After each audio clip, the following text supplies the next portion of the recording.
आप सभी भाई बहनों का सर्व कल्याण वृक्ष की प्रश्नोत्तर ज्ञान कक्षा में एक बार फिर स्वागत है। आज की चर्चा में देखिए कुछ विशेष स्थितियां दो शब्दों द्वारा हम समझाने का एक प्रयास करने जा रहे हैं, या यूं कहो यहाँ और वहां। दो शब्दों से मुझे कुछ मानसिक स्तर पर कुछ प्रेरणा जगी है, ताकि हम यहाँ के यानी कि वर्तमान जीवन के और वहां के, क्योंकि यहाँ का अभिप्राय कानूनी स्थितियों से भी है और वहाँ की स्थितियों का अभिप्राय मरने के बाद की स्थितियों से है। अक्सर एक साधारण संसारी मनुष्य यहाँ की बातों को ही महत्व देता है। वहाँ की बातों पर शत प्रतिशत विश्वास करता नहीं है। प्रकृति के 3 गुण तमोगुण, रजोगुण, सतोगुण की स्थितियों को ज्ञानपूर्वक समझता नहीं। देखिए संसारी भाषा में तो कहा जाता है प्रकृति परिवर्तनशील है, लेकिन तकनीकी रूप से प्रकृति तो एक जड़ है। शास्त्रों में प्रकृति का अभिप्राय तमोगुण, रजोगुण, सतोगुण की सम अवस्था को कहा जाता है और परमात्मा की व्यवस्था से इन 3 गुणों को गतिशीलता दी जाती है, क्रियाशीलता में लाया जाता है। सृष्टि के आरंभ में सतोगुण की एक विशेष स्थिति बनाई जाती है, फिर रजोगुण, फिर तमोगुण की स्थिति है। देखिए तमोगुण को पदार्थों से जोड़ा जाता है, रजोगुण को क्रियाओं से जोड़ा जाता है और सतोगुण को ज्ञान से जोड़ा जाता है। अब स्थितियों को यदि आप और हम ज्ञानपूर्वक समझ जाते हैं, क्योंकि गीता में तो स्वयं भगवान श्री कृष्ण जी ने इन 3 गुणों के त्रिगुणात्मक स्थितियों को, ज्ञान विज्ञान को एक गूढ़तम शब्द से जोड़ा है।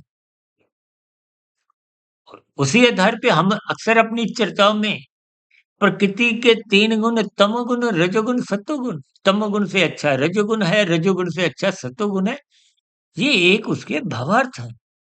यूं तो देखिए कोई तमोगुण की एक पदार्थ रूप में कोई निंदा नहीं है, लेकिन हम अपनी चर्चाओं में बार-बार कहते हैं तमोगुण की निंदा करो, तो फिर दोनों स्थितियों में विरोधाभास आ जाता है। तो स्थितियों को ज्ञानपूर्वक समझना चाहिए। यूँ तो देखिए रजोगुण की शास्त्रों में कहा गया उपेक्षा करो।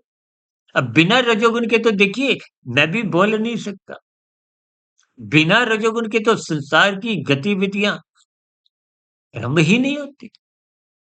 बिना रजोगुण के तो देखिए ये जो स्त्री-पुरुष का जो एक आकर्षण है, संसार का प्रवाह है, परिवारों की गृहस्थियों की स्थितियाँ हैं, इनमें कहीं गतिशीलता नहीं रहती। लेकिन इन सभी स्थितियों को ज्ञानपूर्वक करना होता है और वो सत्वगुण की स्थिति है। अक्सर हम अपनी चर्चाओं में देखिए सूर्य के प्रकाश को, देखिए तन के स्तर पर प्रकाश चाहिए, सूर्य के बिना तो, इसलिए तो सूर्य की प्रकाश को भौतिक जगत की एक आत्मा कहा जाता है। बिना सूर्य के प्रकाश के तो देखिए आपकी हमारी स्थितियाँ कहीं भी कुछ संभव ही नहीं है, आपका हमारा जीवन भी संभव नहीं है। ये जो पीछे आप देख रहे हो ना रोशनी है बल्बों की, इसका मतलब क्या है? जब अंधकार में स्थितियाँ होती हैं, तो हम ये कृत्रिम बल्ब जो जलाते हैं ना, शाम को जैसे ही सूर्य अस्त होता है, भले ही तकनीकी रूप से देखिए सूर्य अस्त नहीं होता, लेकिन पृथ्वी गोल है, अपनी सतह पे परिक्रमा होती है, दिन-रात की स्थितियाँ हैं। देखिए इस पूरी व्यवस्था को हम परमात्मा की प्रेरणा से समझाने का एक प्रयास करते हैं, लेकिन हमारी भी तो देखिए कुछ मजबूरियाँ होती हैं, सीमित स्थितियाँ होती हैं।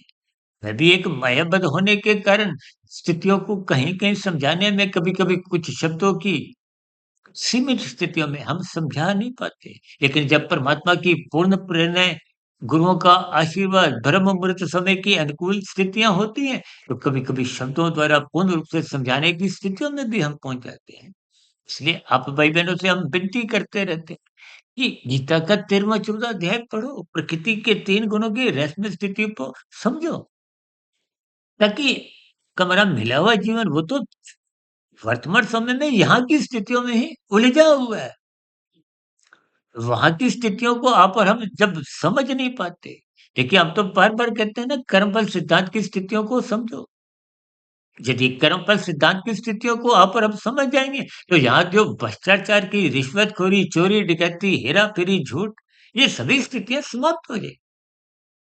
अभी कुछ रोज़ पहले ही देखिए भारत में कुछ ऐसे ही रिश्वतखोरी की, कुछ पैसे मिलने की स्थितियाँ को और भी देखिए विभिन्न प्रकार की सरकारी संस्थानों द्वारा, कुछ ऐसे प्रतिनिधियों द्वारा या राजनीतिक गलियारों में या व्यक्तिगत स्तर पर विभिन्न प्रकार की देखिए ये नैतिक स्थितियाँ देखने को आती हैं। आजकल तो डिजिटल एक अरेस्ट जैसी भी स्थितियाँ सुनने को आती हैं। ये लूट, खसोट जितनी भी स्थितियाँ, इन सभी स्थितियों को अक्सर मनुष्य यहाँ तक सीमित रखता है। कभी-कभी हम बार-बार कहते हैं ना यातायात नियमों का पालन कर हरी बत्ती पे चलो, लाल बत्ती पे रुको, दूसरों का हिस्सा मत खाओ। इसके बहुत ही गहरे अर्थ हैं। कभी-कभी आप सोचते हो कि हम चालान से बच गए। देखिए, वो तो यहाँ की स्थितियाँ हैं, जहाँ की दंड व्यवस्था में यदि मनुष्य बच भी जाता है, तो कोई खुशी मनाने की स्थितियाँ नहीं। अभी कुछ रोज़ पहले ही हमने देखिए एक कर्मफल सिद्धांत, एक भ्रष्टाचार मुक्त व्यवस्था को ध्यान में रखते हुए 100% न्याय की स्थिति से एक वीडियो प्रसारित की थी कि परमात्मा के कर्मफल सिद्धांत की व्यवस्था में आज तक कोई त्रुटि नहीं होती। उसका नाम ही सिद्धांत है। कर्म पहले होता है, फल बाद में आता है। आना निश्चित है। ये एक व्यवस्था है और यही व्यवस्था देखिए प्रकृति के 3 गुणों की है। जड़ यंत्र है। जैसे आपके घर में देखिए गीज़र है, तो गीज़र का कभी स्वभाव नहीं बदलता। वो सदा ही गर्म पानी ही देगा। चाहे आप भारत में चलाओ, चाहे अमेरिका में चलाओ, चाहे पाकिस्तान में जाके चलाओ। ठीक इसी तरह ये प्रकृति के गुण भारत में या अमेरिका में या पाकिस्तान में या इंग्लैंड में अलग-अलग कार्य नहीं करते। ये ब्रह्म मुहूर्त की स्थितियाँ कोई बदलती नहीं है। देखिए, कहीं एक समय ब्रह्म मुहूर्त है, तो दूसरे समय दोपहर है, तीसरे समय शाम है, कहीं बारिश हो रही है, कहीं बर्फ जमी है। ये तो प्रकृति की अलग-अलग स्थितियाँ हैं। इसलिए आज जो हमने वीडियो का नाम रखा है ना, यहाँ और वहाँ के अंतर को पहचानो। वहाँ का अभिप्राय प्रकृति की व्यवस्था को पहचानो। परमात्मा की जो एक कर्मफल सिद्धांत की स्थिति है, हम तो बार-बार यहाँ तक कहते हैं ना कि पुण्य कर्मों की स्थितियाँ, अनुकूल स्थितियाँ, सुख रूपी स्थितियाँ, इनका आप और हम त्याग कर सकते हो। ठीक वैसे जैसे भौतिक जगत में सरकार द्वारा आपको कोई इनाम दिया जाता है, कोई राशि मिलती है, कोई सम्मान मिलता है, उसको आप लेने से मना कर सकते हो। लेकिन यदि किसी कानून के उल्लंघन में अपराधी घोषित हुए, आपको कोई सज़ा सुना दी जाती है, तो आप और हम किंतु-परंतु नहीं कर सकते। आपको हमें जेल में डाल दिया जाता है।